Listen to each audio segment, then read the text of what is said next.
Ahoy, mateys! Welcome to Podcasts of the Caribbean, a podcast covering the world of Pirates of the Caribbean, from the theme parks to the movies and everything in between. My name is Justin Helmer, and I will be your host on this voyage through the Caribbean. It'd be too late to alter course now, mateys. Hello, and welcome back to episode 8 of Podcasts of the Caribbean. So we are still making our way through Dead Man's Chest. So if you haven't listened to the previous 3 parts of Dead Man's Chest coverage, make sure you go back and listen to those ones so you're caught up where we are in the story. So last time we left off right after Will Turner escaped the Dutchman with the key to the Dead Man's Chest.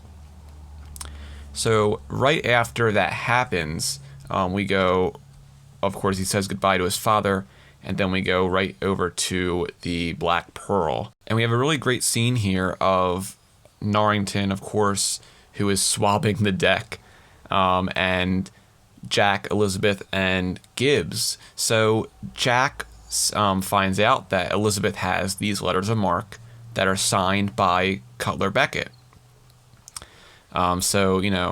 Elizabeth says, yes, they're signed. Lord Cutler Beckett of the East India Trading Company. And then Jack's like, blah, and he sticks out his tongue. It's so funny. But then Gibbs says, Will was working for Beckett and never said a word. Beckett wants the compass. Only one reason for that. And then Jack says, of course. He wants the chest. And then Elizabeth's like, yeah, he did say something about a chest. And then Gibbs butts in and he's like, if the company controls the chest, they controls the sea. And then Jack says, a truly discomforting notion, love. And then Gibbs says, bad for every mother's son what calls himself pirate.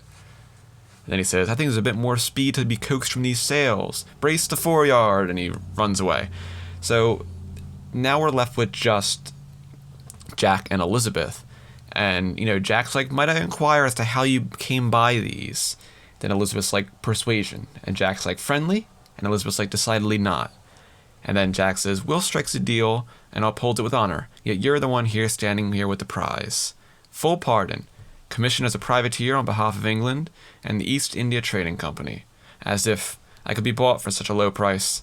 So Jack then sticks the letters into his jacket, and Elizabeth demands to have them back, but Jack refuses, and he says, no. Persuade me. And then Elizabeth says, Will taught me how to handle a sword. And then Jack isn't fazed, and he just says, as I said, persuade me.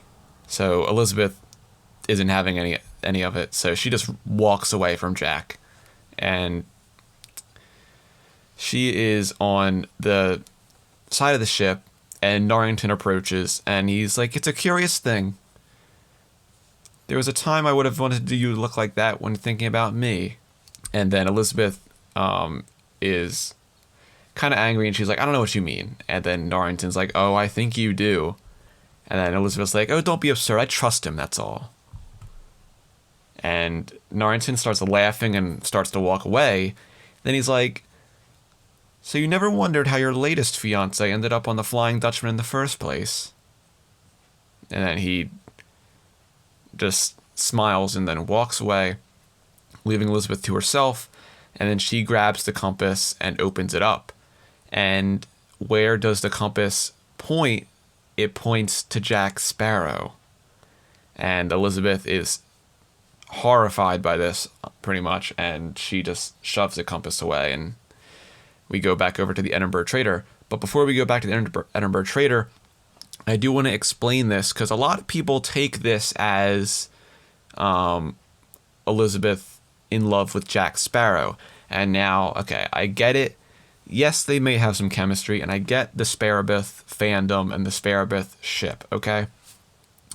But sure, maybe Elizabeth was attracted to Jack Sparrow, but how I see this scene is it's not pointing to Jack because she's in love with Jack. It's pointing to Jack because she wants to be like Jack. She wants, it's, in the first movie too, and in this movie especially, she wants freedom from her restricted life in Port Royal. And Jack is kind of the key to that. You know, if she adopts the lifestyle of Jack, like a pirate, she can be free. That's what she wants, and she can do what she wants whenever she wants to, which is what Jack says to her a little later in the film. But I think that's why the compass points to Jack. It's not because she's in love with him, as some people take it. It's because she wants to be like him with his lifestyle, to be free, to sail the seas, not have to worry about anything. And that's how I see that scene. That's how I believe it was supposed to be seen. So Sparabeth people, if you're listening to this podcast and you're a Sparabeth fan, I am not a believer in the Sparabeth ship, but more power to you. That's how I see that scene. So moving on over to the Edinburgh Trader. Will has been picked up by the Edinburgh Trader, funnily enough, after getting off the Flying Dutchman. So Bellamy's confused as to why Will was in a longboat so far out in the open sea by himself. So Will's just like, just put as many leagues behind us as you can and as fast as you can. And then Bellamy's like, and what are we running from? And Will then sees in this moment, he sees Elizabeth's wedding dress. So he goes over to it and he's like, that dress, where did you get it? And then Bellamy says it was found aboard a ship. The crew thought it was a spirit bringing some omen of ill fate. And then Will picks it up and he's like, that's foolish. And then I love the crew. It's like, oh yes, exceedingly foolish. And then the one crewmate's like, it brought us good fortune. The spirit told us pull in at Tortuga, and we made a nice bit of profit there. And then Bellamy butts in. It's like, off the books, of course. And then Will's like, I imagine some of your crew may have jumped ship there. And then Bellamy's like, what do you mean? But they're interrupted by a crewmate who comes down, and he says a ship is approaching. And Bellamy asks, what colors are they flying? And the crewman says, she isn't flying any. And then Bellamy turns to Will and says, pirates. And then Will says, or worse. And then we go right back over to Davy Jones, who, of course, at this point has realized the key is missing. So he clutches the cloth in his hand. It's not a hand, it's a tentacle. I don't know. What really is Davy Jones's right hand? Because his left arm, or his left hand, is the crab claw. But what is his right hand? Is it a tentacle? Is it... I don't know. It's kind of freaky. But so of course Davy Jones is pissed off that Will has stolen the key, and he knows that Bootstrap of course did it. So Bootstrap is being held captive, and he goes up to Bootstrap and he says, you will watch this.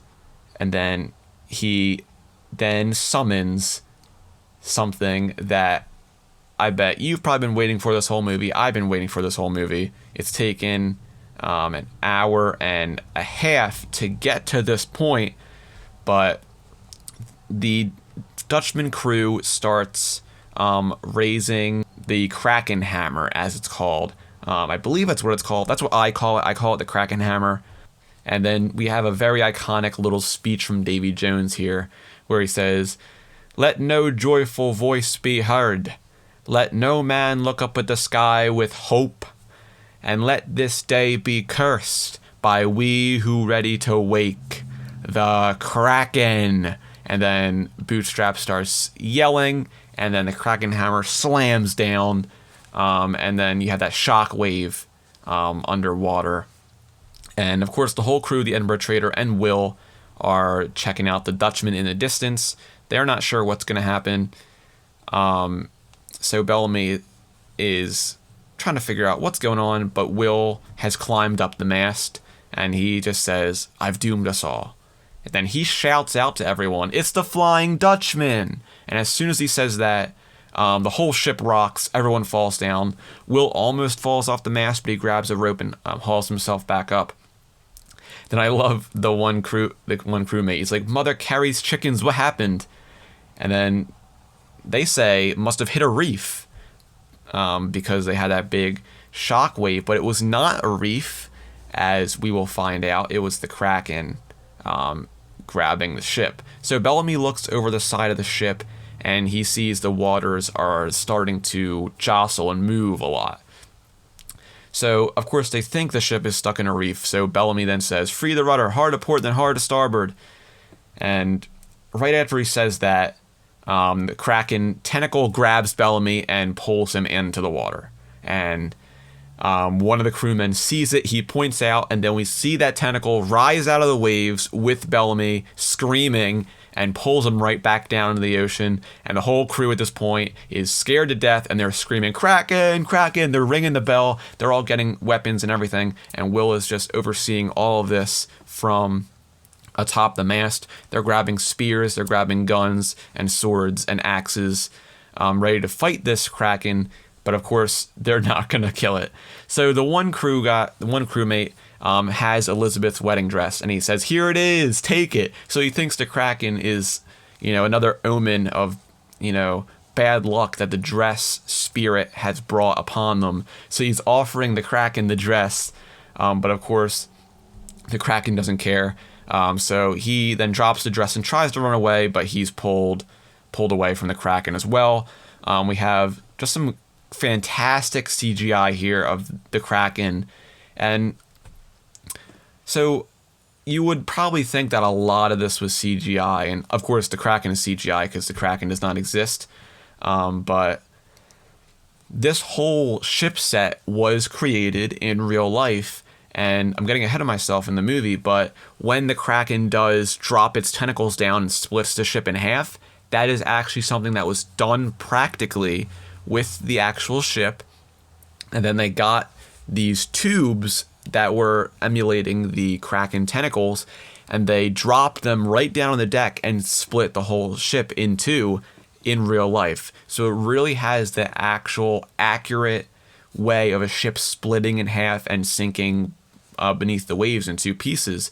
And I really love that, they really did that whole ship destruction so accurately, and so it was so well done. But so the kraken brings down the main mast, and Will then jumps off to the other mast and uses his knife to make his way down the sail, and he grabs a rope, and he's still on this front mast, and he's seeing the chaos that is happening below.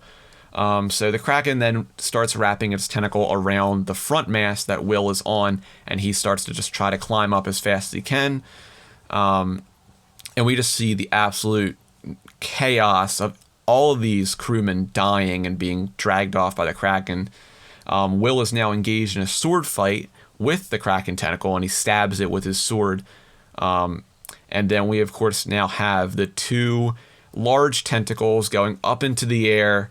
And we have both of them just coming down onto the deck, breaking everything. And right as they impact the deck, we have the fantastic, iconic kraken theme music. The dun dun dun dun dun. So good. And of course, we have the ship breaking in two and being pulled under the waves. And as I said, the ship being destroyed like that was done practically, with some tubes breaking through the ship, just like the kraken tentacles. But this scene is just so awesome, because of course the kraken is a very iconic mythological creature. It's, the legend's been around for hundreds of years, of this giant squid that, some people refer to as a kraken. And, there's a lot of different versions of the kraken mythos. A lot of them happen to do with just being a giant squid, just being a giant squid. So like, in 20,000 Leagues Under the Sea, giant squid, that could also be a kraken. But this is an actual kraken, so I guess it is kind of based on a squid. It is like an actual squid, but it's huge. It's absolutely ginormous. So they really took that mythology of this giant squid-like creature and just made it absolutely giant. And that's the kraken. It's so iconic. And when you think of the kraken, you think of Pirates of the Caribbean now, which is so awesome as well. But I love this scene. It's so awesome. It's so well done. The CGI on the Kraken has not aged a day, even though this movie is over 16 years old. The CGI, absolutely flawless. Of course, the actual practicality of the ship being destroyed, as I mentioned. Everything in the scene is fantastic. The music as well. The music, just the organ music blaring as, all these crewmen are pulled down into the depths. And then we see the shot of the one crew member who is being held by the tentacle, and he's dropped right into the opening mouth of the Kraken. And Kraken's tentacle finally breaks the front mast that Will was standing on. So that mast goes down into the water, and Will jumps off and tries to make his escape. And as soon as he goes into the water, he sees the actual Kraken. Of course, you can only see the tentacles from up above. But this is really the only shot, at least in this movie, of the actual Kraken creature. You can see the tail of the Kraken. You can see the belly of the Kraken and everything. It's so awesome. And Will gets up to the surface and gets away on a piece of driftwood as the Kraken takes down the rest, or what's left, of the Edinburgh trader. But Will is not out of harm's way yet. Of course, the Flying Dutchman is nearby, and it's now right behind him. So he jumps off the piece of driftwood and takes refuge in the water. And then we have the shot of, all the bodies in the water, the debris in the water, and then we see a shot of Elizabeth's wedding dress just floating in the water as well before we go up to Davy Jones. And Davy Jones, of course, is looking for Will because he knew Will was on the ship. That's why he sent the Kraken to destroy the ship, because he wanted to get back at Bootstrap. So Macus comes up to Davy Jones and he says, "The boy's not here. He must have been claimed by the sea." And then we have this fantastic line from Davy Jones where he's like, "I am the sea." And then he goes up to Bootstrap Bill and he says, "You need time alone with your thoughts. Brig!" And so Bootstrap is then dragged to the brig. Now keep this in mind as well. This is something that I feel like a lot of people completely gloss over. The line where Davy Jones sends Bootstrap to the brig of the Flying Dutchman. Because in At World's End, the next movie, we don't see Bootstrap Bill until we get aboard the Flying Dutchman later in the movie. And where is he? He is in the brig. So make sure you remember that and pay close attention, because that's the next time we see Bootstrap is in the brig of the Flying Dutchman. So a lot of people are like, well, why is he there? Why is he in the brig in At World's End? Well, it's because he was sentenced to the brig in Dead Man's Chest, and a lot of people just gloss over that little tiny word. It's only one word that Jones says here. So you got to make sure not to gloss over that, because that actually has the reasoning as to why Bootstrap is in the brig with Elizabeth in At World's End in that scene. So, of course, Bootstrap is absolutely distraught because he believes that Will is dead, that the Kraken killed him. But Jones is now looking at the survivors of the Edinburgh trader who have been pulled onto the Flying Dutchman, and they are scared to death. And Will climbs up and looks at what's happening on deck as well. And, Davy Jones then says the cold-hearted line, "There are no survivors." And that scares these guys to death. And then we have a shot of the Dutchman crew members raising axes and just killing all 5 of these guys. Just like that. Which it is hard to watch, but Davy Jones then senses something, and Will then makes his way down off the ship again before Davy Jones turns his head, because Davy Jones sensed something over there at the bow of the ship. So he walks over, trying to see if there's anything there, and he doesn't see anything. So Will has vanished from his little hiding spot there. And then he turns back to Kalenico and he says, "The chest is no longer safe. chart a course to Isla Cruces. Get me there first, or there'll be the devil to pay. And then Kalenico's like, first? And then Jones is like, who sent that thieving Charlton onto my ship? Who told him of the key? Jack Sparrow. And then we have a great exterior shot of the Dutchman sailing on the water. And then we see Will, who is climbing into the opening in the figurehead on the front of the ship. And then we have a great shot, one of my favorite shots in this movie, of Elizabeth's wedding dress sinking beneath the waves. The last time we see the dress in this movie, and I love this. So we have the shot of the dress in the water, and then it fades over to Elizabeth, and for a split second, you will see Elizabeth on the left side of the screen and the dress on the right side of the screen. So I really love this little, I don't know if it was planned this way, but you can see both of them on the screen. It's honestly kind of like the dress sinking is like the death of Elizabeth's former life, and we are now thrust into her being a pirate.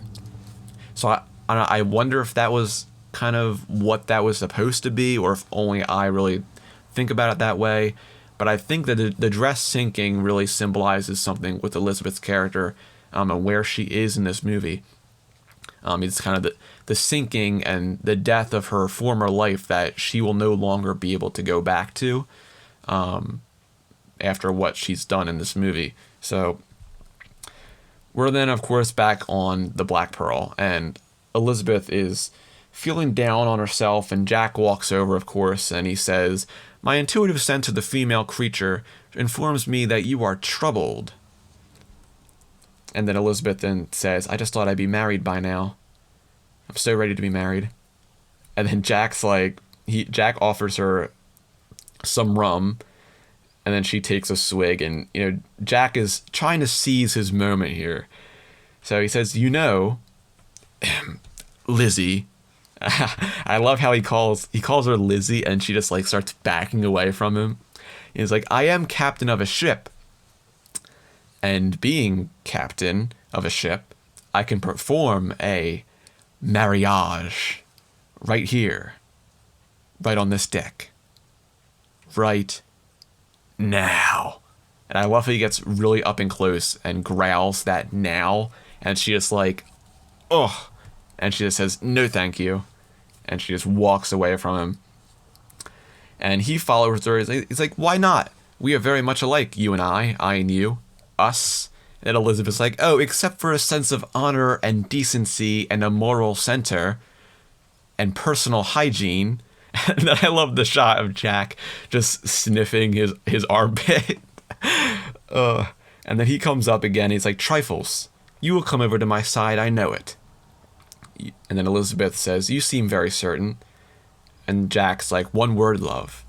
Curiosity. You long for freedom. You long to do what you want to do because you want it.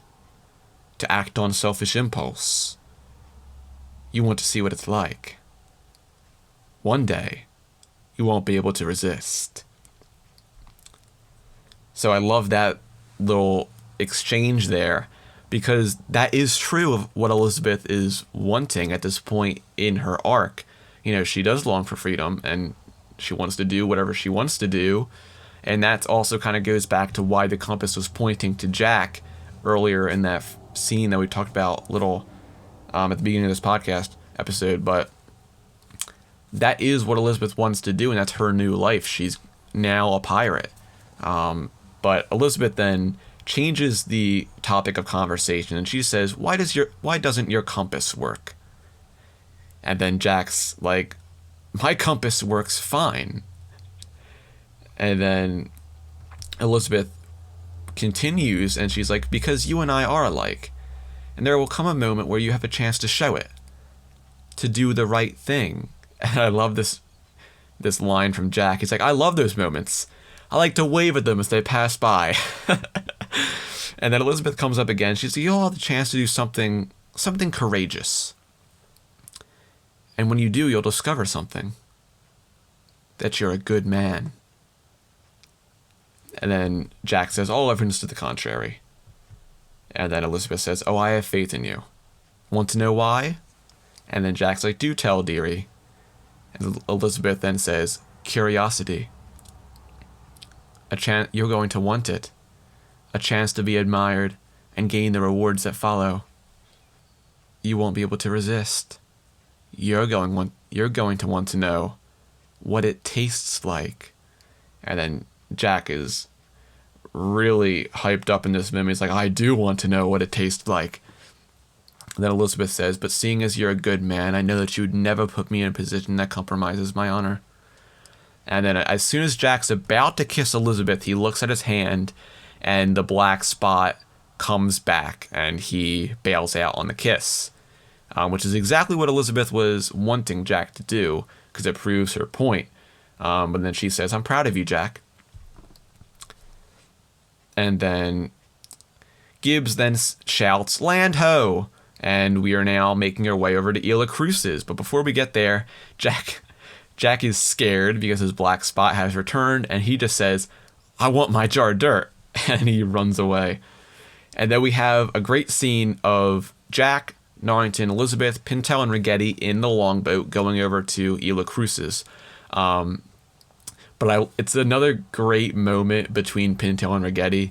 They really shine in this movie and at World's End. And I love this moment here where they're like, you're pulling too fast.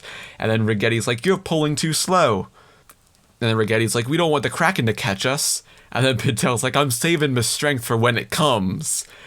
And I don't think it's pronounced Kraken anyway. I've always heard it said kraken. And then Rigetti's like, with a long A. And then Pintel's like, ah. And then Rigetti's like, no. Kraken's how it's pronounced in the original Scandinavian. And Kraken is closer to that. And then Pintel's like, we ain't Scandinavians, are we? Kraken. And then Rigetti's like, it's a mythological creature. I can call it what I wants. Oh, fantastic moment between them. And they reach the shore. Jack throws his coat in there. And we have a great line from Jack as well. I love this too. And he's like, guard the boat, mind the tide. Don't touch my dirt. And then we have this great piece of score as well, as we have this shot of Elizabeth, Jack, and Norrington walking on the beach here. With that dun, dun, dun. It's kind of a play on the East India Trading Company score, or I guess more so, kind of with the East India Trading Company and with the Jack Sparrow score kind of pushed together. Either way, I love it. And I love this shot of a super zoomed out shot of the three of them walking, and then we have another zoomed in shot of them walking, and then we go with another zoomed in shot of them walking. I just love how that's put together. And this scene that we are at now, this part of the scene was shot on the Exumas in the Caribbean. And funny story about this place they shot, the Exumas, is that for half the day, the place that they were shooting this scene on was completely underwater. Which, as you can tell, is probably something that would put a wrench in your shooting plans when you have a whole day of shooting a movie planned out. But they would literally have to shoot what they could, let the tide come in, let it go back, and then shoot again. So they had this only an opportune window of time to actually shoot what they needed before the water would come and completely cover everything and sink it beneath the waves for literally half the day. So it was a hard place to shoot, and if you've seen some of the behind the scenes, how they shot here, they literally had everything on the boat, a large boat, and they would literally bring all their equipment over in boats with the cast and everything. It was crazy. They literally had to lug all their equipment over to this small stretch of land that really, no one is really expecting a movie to be shot here. It's only because of Gore seeing this location and wanting to shoot there that they are shooting there. But they had to lug all their equipment, everything, over into boats and come over to this little piece of land called the Exumas. And it's just the lengths that they took to go to these specific places is just absolutely mind-boggling to me. And it just makes these movies so much better when you look at how devoted everyone was to getting this movie made the way they wanted to make it. Because, going to the gorge that I, talked about earlier in the Isle of Pelagostos, that gorge, by the way, was also called Tutu Gorge. That's the actual name. I looked it up. But, the only way to get into that gorge was to swim in and swim out. There was no other way in. And, also, with the Exumas here, they had to bring everything out onto the island in boats, all the equipment, everything, all the talent and everything. And it's like all these locations, that are so hard to get to, but when you look at them in the film, they just enhance it so much more. Because, like, this location is absolutely jaw-droppingly beautiful. Like, if you just look at this, you see the absolutely crystal blue water in the background, the gorgeous white sand, the green foliage, and the plant life. It's absolutely beautiful. And it's so great. It's so great.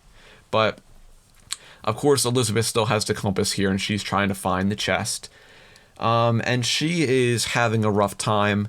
The compass is leading her around, and Jack and Norrington are just standing on opposite sides of each other as she's trying to do this. And the compass finally stops, and it's once again pointing at Jack.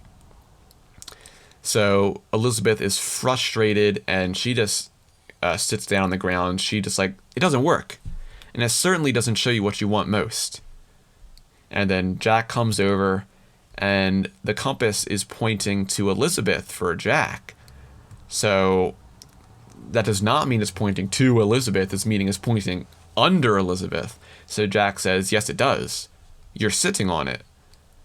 And then he ushers Elizabeth to move out of the way and brings Norrington over. And Norrington starts to dig in that specific location. And then we have this...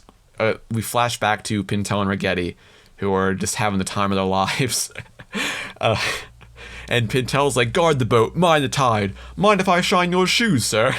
And then I love how Rigetti is balancing the shovel on his hand. He's like, I could join the circus.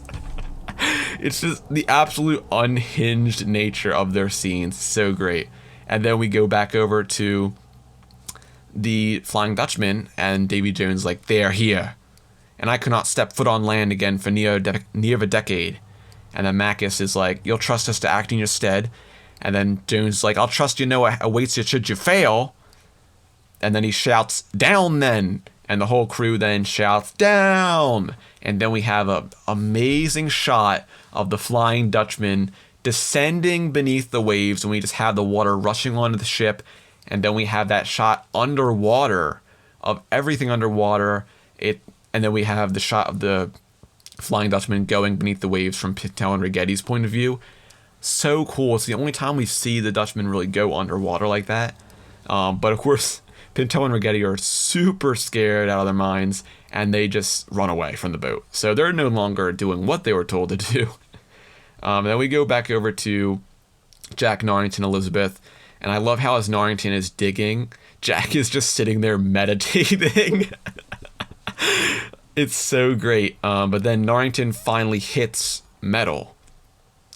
So Jack is pulled out of his meditative state, and they all look down, and they pull out this giant box from the ground, and they break the lock off, and Jack flips it open, and what is inside? A bunch of pieces of paper, a bunch of notes. So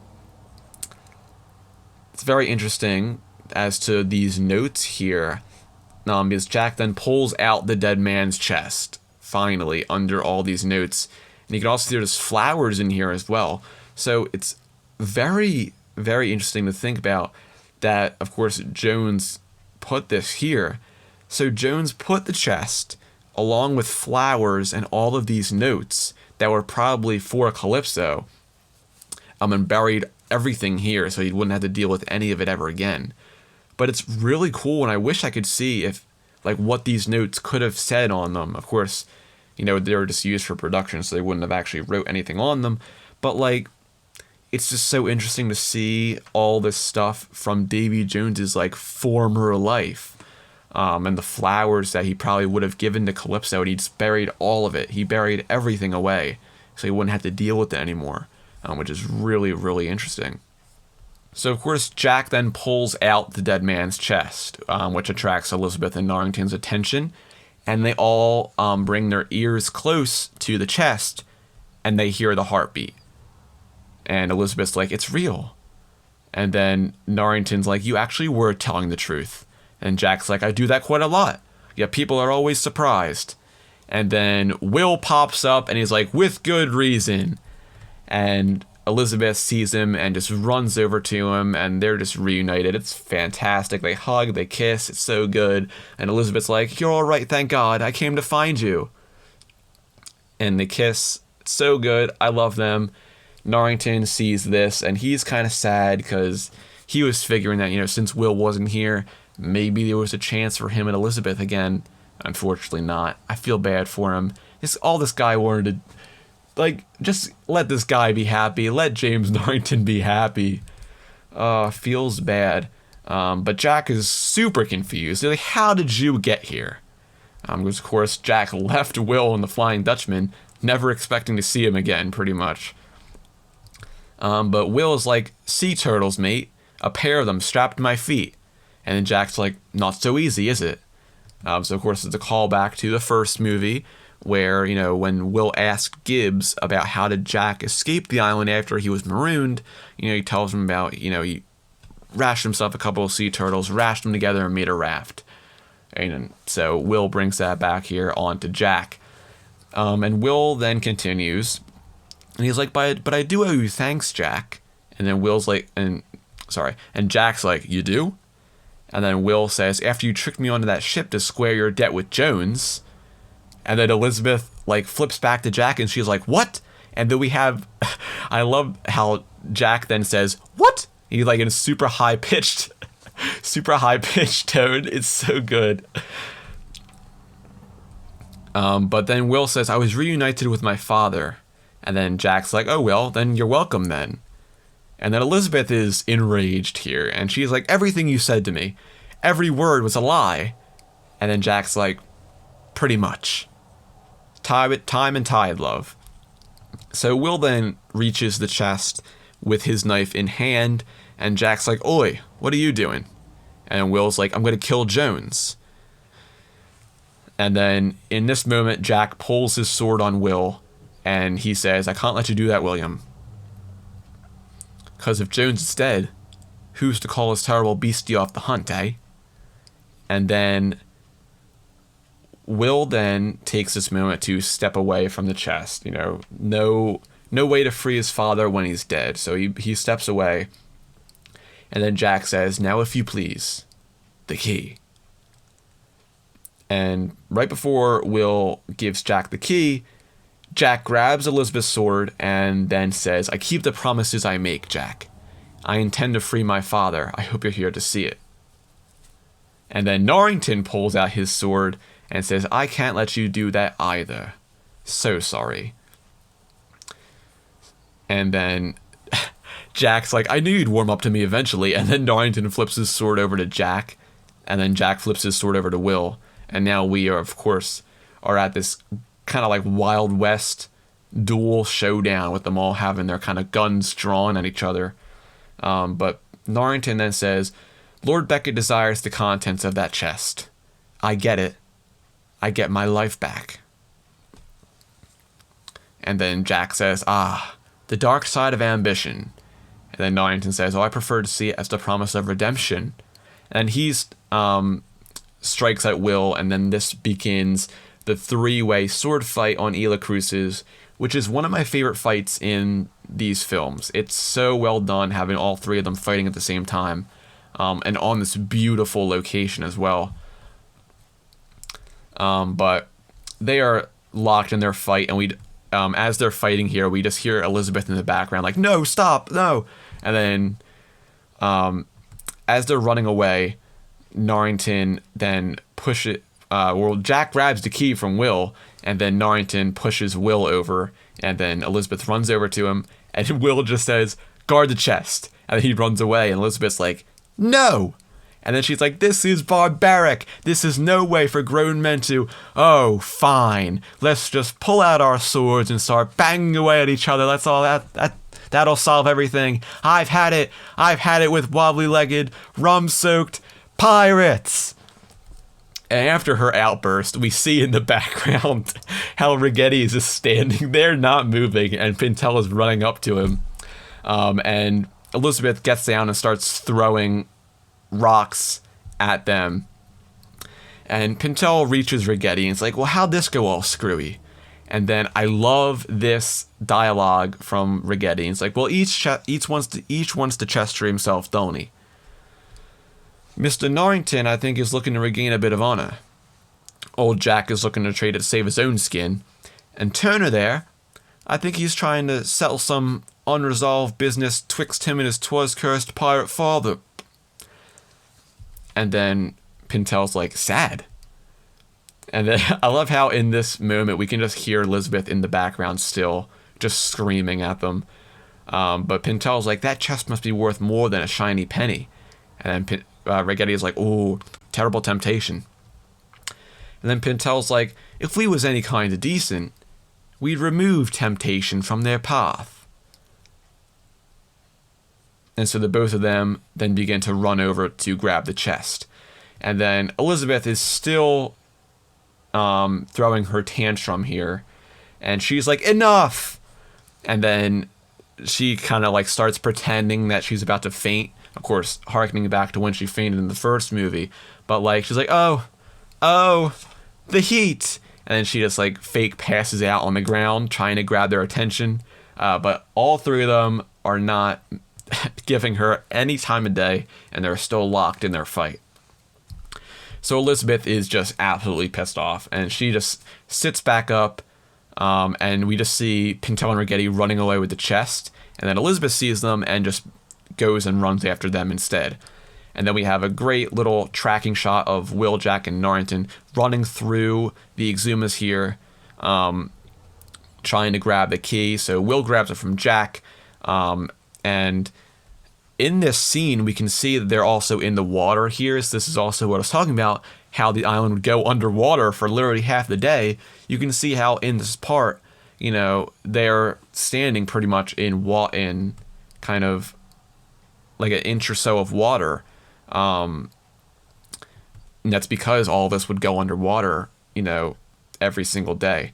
But Jack grabs the key from Will again and runs off. And Norrington grabs Will and throws him down again and kicks sand in his face and then says, by your leave, Mr. Turner.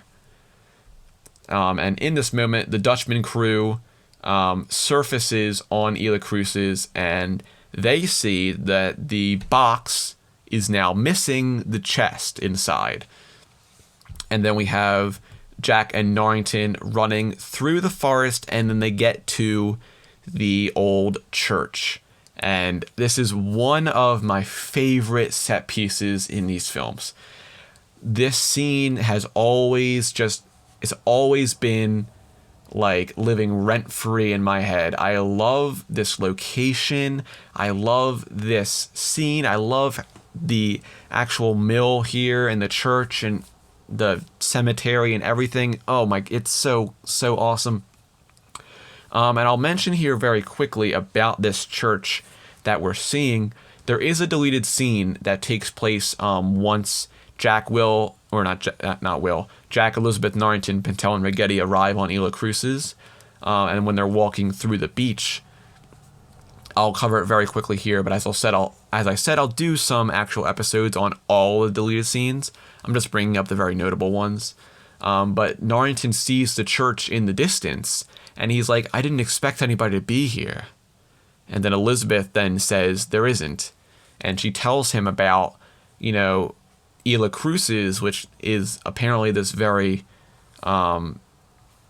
scary place that she's heard about, that, the church came to the island, and what did the church bring with them? They brought disease and death. And she says that the priest had to bury everyone one by one, and then he went mad and hung himself. And then we have one of my favorite lines from Norrington, and he says, better mad with the rest of the world than sane alone. But I love that little exposition on Isla Cruces. I kind of wish they kept at least that part in the film, because it really, when we see it here, we're like, oh, where did this come from? Why is this here? But I think, having that would be really cool. And a little later, when we get inside the church, there is also a deleted scene where we can see the priest's body hanging from the bell, because he hung himself. But they, of course, cut that out because they cut out the exposition for that payoff. But I kind of wish they kept that in just to kind of have more of the world building for Isla Cruces here and kind of this whole structure they're running to. But I love this scene. So good. Jack and Norrington make their way inside the church. Will is not far behind, and then they start just fighting as they're moving their way up the stairs. Of course, Jack is still holding the key. Norrington trips Jack, and they are still locked in their fight. Norrington grabs the key from Jack and pushes Jack down, and Jack grabs the bell rope, and the bell starts ringing, and Jack is sent down. But as Jack is sent down, Will grabs the rope and he's pulled up as Jack is pulled down, and he grabs the key right from Norrington, and then he says, "By your leave, Mr. Norrington." And of course, the Dutchman crew is reaching the box that the dead man's chest was kept in, and they hear the bell tolling in the distance from the church, and of course they are now making their way there. So Will has now reached the top of the church and is making his way over these framework here, and he makes this great jump, and we now have this awesome shot of Will and Norrington fighting on this piece of building here. It's just so awesome. I just love, I don't know what it is about this scene. It's just this set piece and this fight is just so, I love it so much. I don't know why I love it so much. But we just have great music here as well as they're fighting, and they're just making their way through this destroyed church, and Jack makes his way up as well and goes over to a beam, and they all finally reunite and fight each other again, and they've now made their way over from the church over to the mill part of this building, of course with the water wheel right next door, and if you know the movie, you know the awesome wheel fight is coming up, which is also one of my favorite scenes, one of my favorite fight scenes.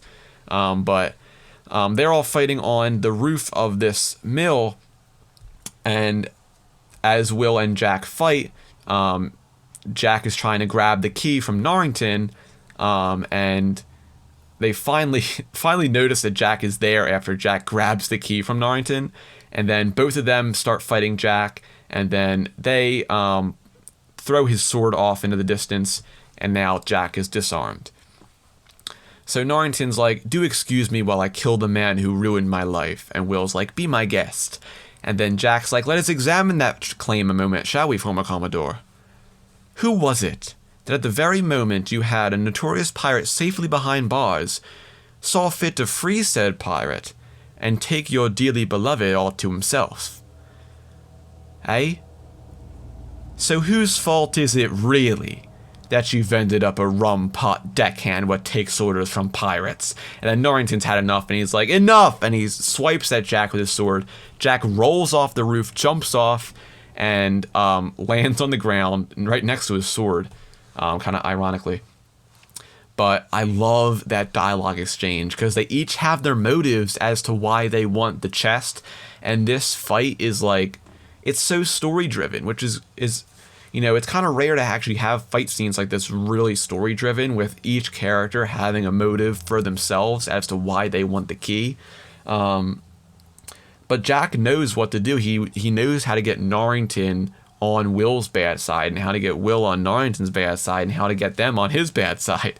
So Jack possesses the power to manipulate these people, and it's so cool. But of course, now Norrington's like, "Unfortunately, Mr. Turner, he's right." And now Norrington and Will are fighting again. And as they fight, Jack is on the ground, and he says, "Still rooting for you, mate." Of course, calling back to the line from the very first movie, where at the end of the movie, Jack says to Norrington, "I was rooting for you, mate. Know that." But as Jack begins to walk away with the key, by the way. He's smiling. He's like, yeah, I've done it. And then he just trips right into a empty grave. And then he's just like, oh. And then we have Will and Norrington jumping onto the water wheel, and from their combined weight, the wheel breaks loose, and we now have the wheel beginning to roll away, which is just absolutely fantastic. It's unbelievable, but it's also just so iconic. And of course, Jack comes right out of the grave at the exact moment for the wheel to just go right over him and pretty much pick him up, and now he's stuck in the wheel. And I love the shot of Will and Norrington. They just almost trip over Jack's legs as he's stuck in the wheel. But the key falls off Jack's neck into the wheel, and Will and Norrington just keep fighting. Once Jack's feet hit the ground, he's freed from the wheel, and then he just gets knocked out by one of the inside bars and falls outside. And then we're thrust back over to Pintel and Ragetti with the dead man's chest, thinking they've got away, but they are stopped by Elizabeth. And Elizabeth's ready to teach them a lesson, but her sword was taken by Will, so she is now unarmed. So Pintel and Ragetti drop the chest and pull out their swords, and then I love how Pintel brings back the Elo puppet line. But as soon as they're about to fight, they see the wheel, Will and Norrington on top, and then they see Jack running behind it, and they're all just completely have bewildered faces, and they just shrug it off, and they keep moving toward Elizabeth, but they are stopped by an axe that plants into the tree, and they turn around, and they see the entire Dutchman crew is now running up to them. So Pintel and Ragetti are scared, so they just give both of their swords to Elizabeth. And they just begin to run away. So now Pintel and Ragetti grab the chest, and Elizabeth is running behind with their swords. And then they're all scared to death. Elizabeth's screaming. But Pintel and Ragetti accidentally run into a tree and drop the chest. So they both all three of them make their stand as the Dutchman crew comes in, and Elizabeth really kind of steps up with both of the swords that she has there. She really steps up to win this fight. So I want to really quick go into a behind the scenes featurette, which is the Mastering the Blade featurettes. There's one for Keira Knightley, one for Orlando Bloom, and one for Jack Davenport. But the one for Keira Knightley, there's something in there about this scene and how Lee Ehrenberg, who played Pintel, was talking about how fun it was to do this scene with the swords, with the two swords and everything. And then he said, you don't mess with Elizabeth Swann. And he says, if you catch her and she has one sword and you have two, you might as well hand yours over. So I love that, how like everyone thought that Elizabeth Swann is like the best character. And I don't know, I'm just saying Elizabeth Swann is the main character of these movies. I'm gonna say it.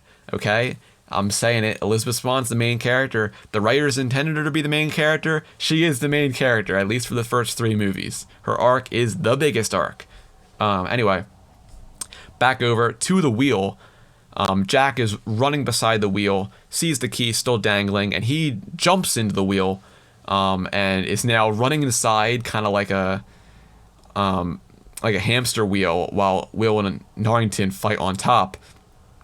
And then all three of them finally make their way inside the wheel, and Will grabs the key from the peg it was stuck on. And now all three of them are fighting inside the wheel. So now I'm going to bring up kind of how this scene was shot.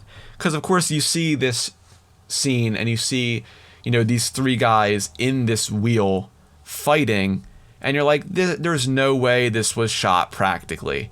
And I'm going to do you one better. I'm going to say, yes, this scene was shot practically, and they weren't just fighting in the wheel. They were actually fighting in the wheel as it was turning. I'm not joking about this. If you look at behind the scenes, you will see them inside the wheel, and the wheel actually spinning. So they actually had those accurate reactions, and the hair going upside down and them going upside down and fighting. It was all completely done practically.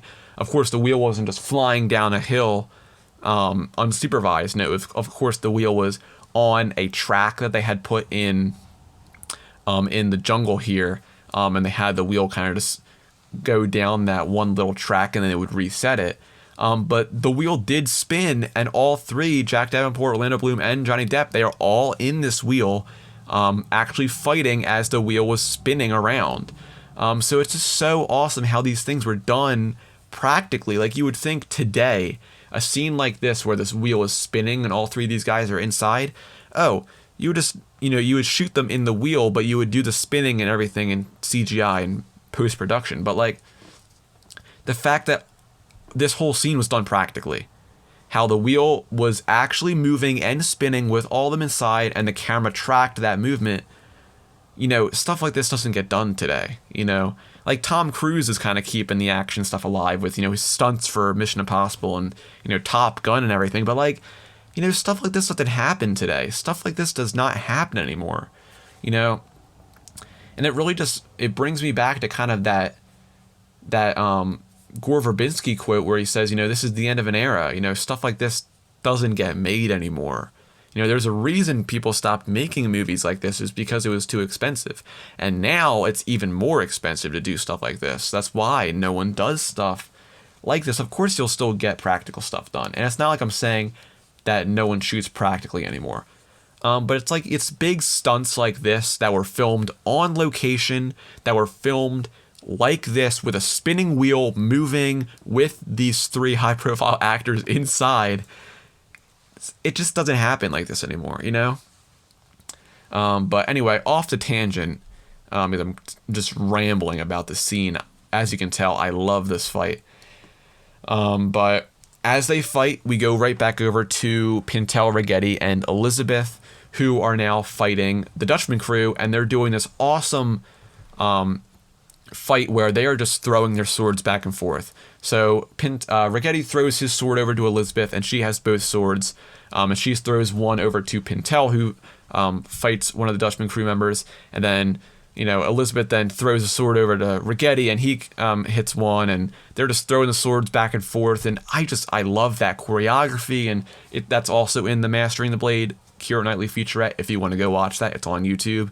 But like, it's just all these awesome fight scenes. Like, tell me a movie today that has all these awesome fight scenes. There isn't a movie like this anymore, and that just makes me so sad.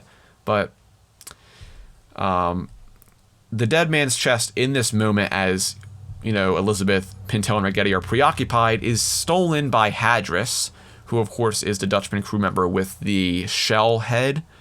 And then we go right back over to the wheel fight, where Jack grabs the key from Will, and they're still fighting, still practical, by the way. And Jack jumps up on top. Well, this isn't practical, of course. Johnny Depp did not actually jump up top and grab a palm tree leaf and fall down, of course. But, Jack then grabs the palm tree leaf, jumps off the wheel, and is now letting Will and Norrington just fly down the hill because Jack has the key. He's gotten what he needs, and he is content with leaving Will and Norrington to potentially certain death. But he sees Hadris making his way out of the forest with the chest. So Jack bends down and grabs a coconut off of the ground, and he throws it at Hadris, and it's a direct hit, knocks Hadris' head right off his body. And I love this scene with Hadris. And he's like, Nito. He's like, follow my voice. And I love how Jack goes to open the chest, and we can just see Hadris' headless body in the background. And he's like, to the left. No, turn around. Go to the right. And then his body just slams into the tree and falls down. And then Hadris is like, no, that's a tree. And then Jack's like, oh, shut it. But Jack then puts the key in the lock on the chest, and the pressurized lock, it pops open, and Jack opens the chest, and we finally see the heart of Davy Jones beating alive in the chest. We have the Davy Jones theme playing in the background. Such a good scene. And Jack pulls out the heart and holds it in his hand. But he's interrupted as he sees Elizabeth, Pintel, and Ragetti being chased by the Dutchman crew nearby. So Jack shoves the heart in his vest, closes the chest up, and runs away. And Pintel and Ragetti then throw both their swords to Elizabeth, and we have this badass move where Elizabeth flips both swords backwards and stabs both of the guys behind her. So freaking cool. I love her so much. But Pintel and Ragetti then grab the chest and run away, not knowing the heart is gone. But then we're going back over to the beach, where Jack is running back over to the boat with the heart in his vest here. So he grabs the jar of dirt, and he takes some of the dirt out and throws the heart inside the dirt, and throws more of the dirt back inside to kind of hide it in there. And that makes me wonder, since the heart is still alive, with all this sand and everything getting inside the heart, do you think Davy Jones is just on the Flying Dutchman, like, just starting to cough? He's like, like, he's just starting to cough because there's this sand all over his heart. That would be so funny if that was actually what was happening. I wish we could see if he was just coughing up a storm on the Flying Dutchman.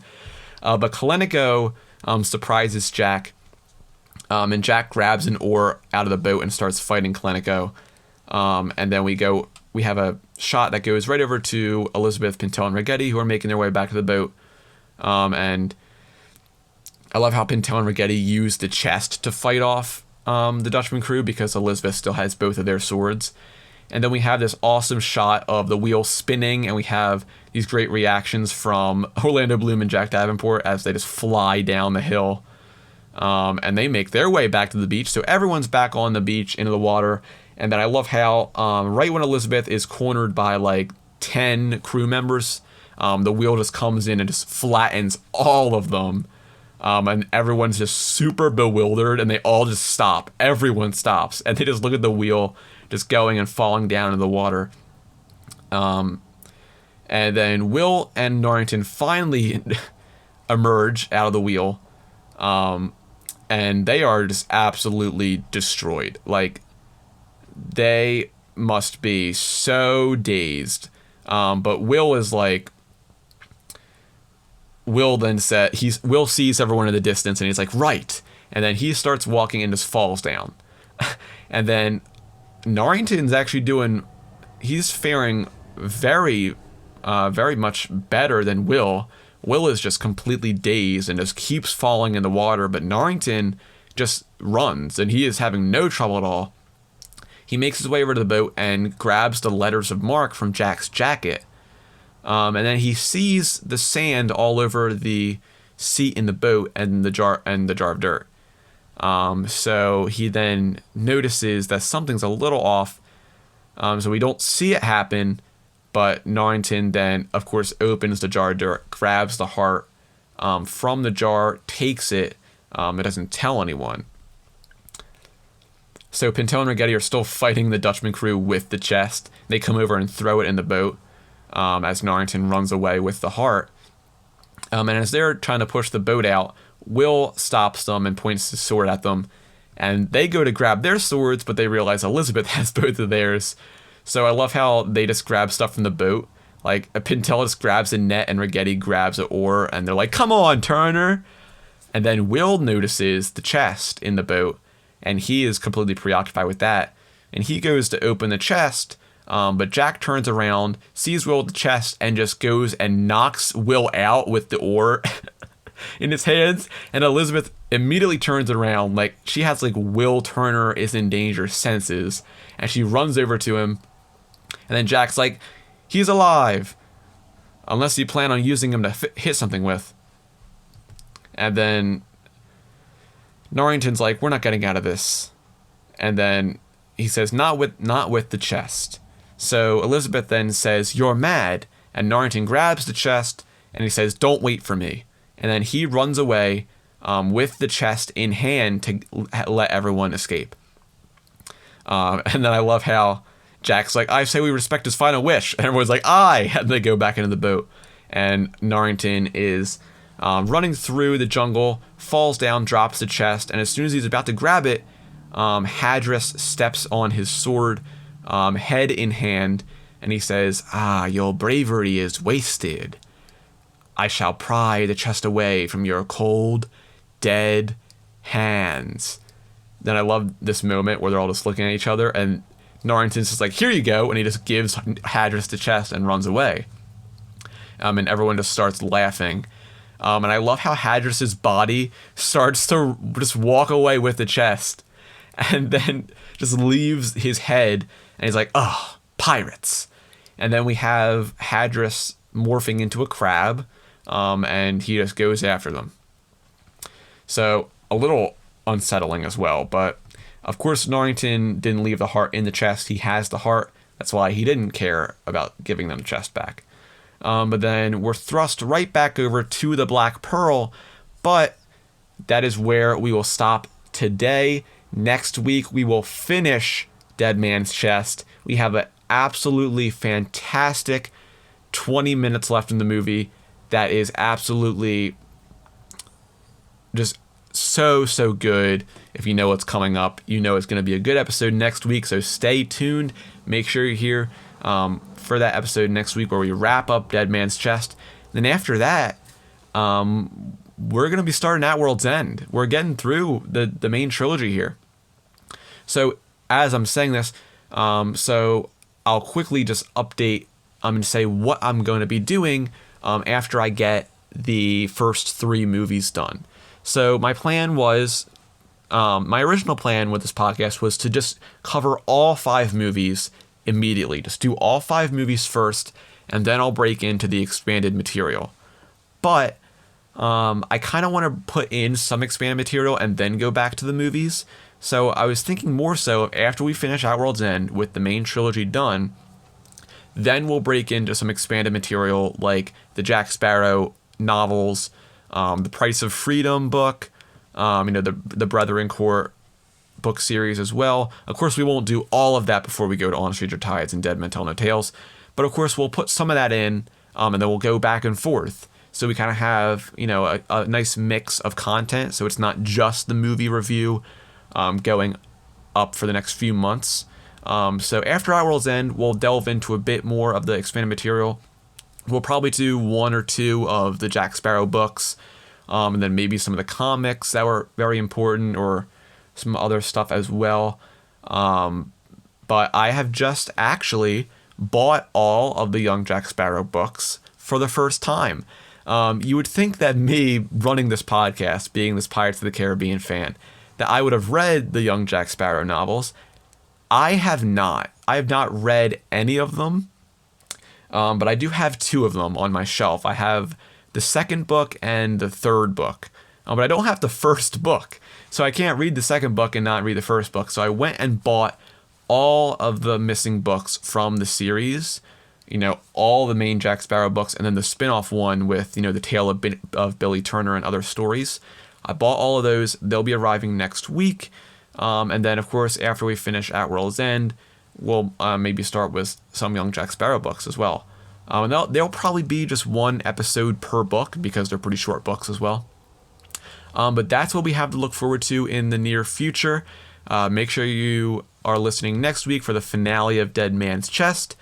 But yeah, if you've enjoyed this podcast episode, if you've enjoyed this whole podcast so far, thank you for listening up to this point. And make sure to leave a review or a rating wherever you're listening.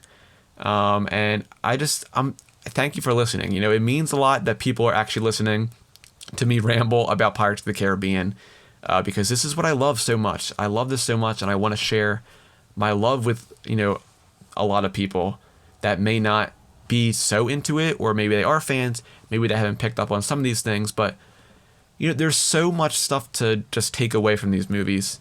And even me trying to cover these with a fine-tooth comb, there is still so many parallels and callbacks that I'm honestly just forgetting. And I look at stuff on social media, I'm like, oh, I completely missed that. Like every time you watch these movies, you'll learn something new with a new callback or a new piece of foreshadowing, or something like that, or like a parallel. These movies are so massive. There's so much stuff going on. There's so much to decipher. So if you're enjoying this podcast, go and watch the movies yourself if you haven't already. Go watch the movies, see if there's anything else you can find that I haven't covered. Because I know that there's a lot more that I haven't covered. Even though I'm trying to do my best and get everything that I can remember. But yeah, if you're enjoying this podcast, thank you so much for listening. It means a lot to me. But I'll see you next week for the finale of Dead Man's Chest.